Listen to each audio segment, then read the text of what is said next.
Washington's Continental Army suffered through the cruel winter of 1777 through 1778 in a Haslemville camp at Valley Forge in Pennsylvania.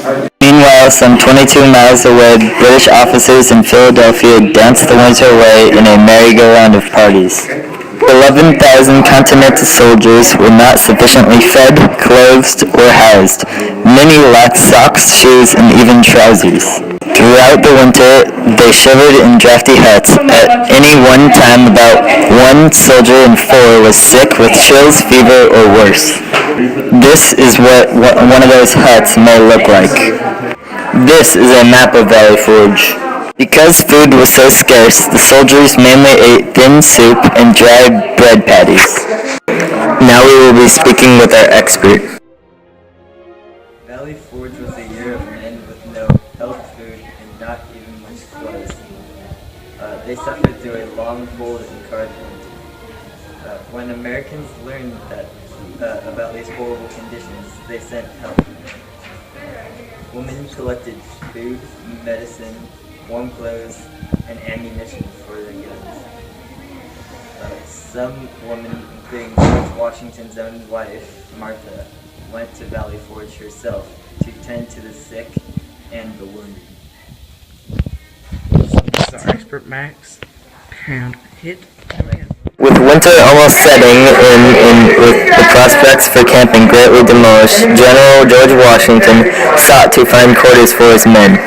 Washington and his troops fought what was to be the last major engagement of 1777 at the Battle of White Marsh in early December.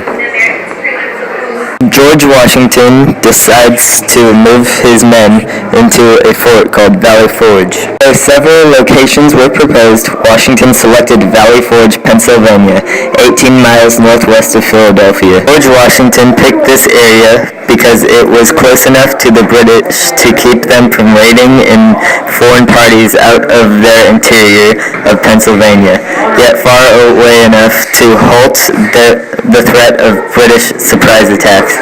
The densely forested plateau of Mount Joy and the adjoining 2 miles of long plateau of Mount Misery, combined with the river to the north, made this area easily defensible, along with providing forest and timber, which could be made into cabins. Now we will be speaking with an expert on Valley Forge.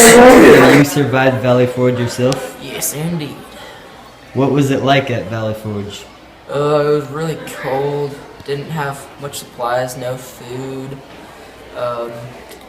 One of my friends actually said that he would take food from me if I had food. It's pretty mean. I went without undergarments for a month. Didn't have any socks and it was really cold in the snow.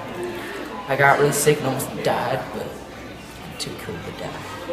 That sounds pretty bad.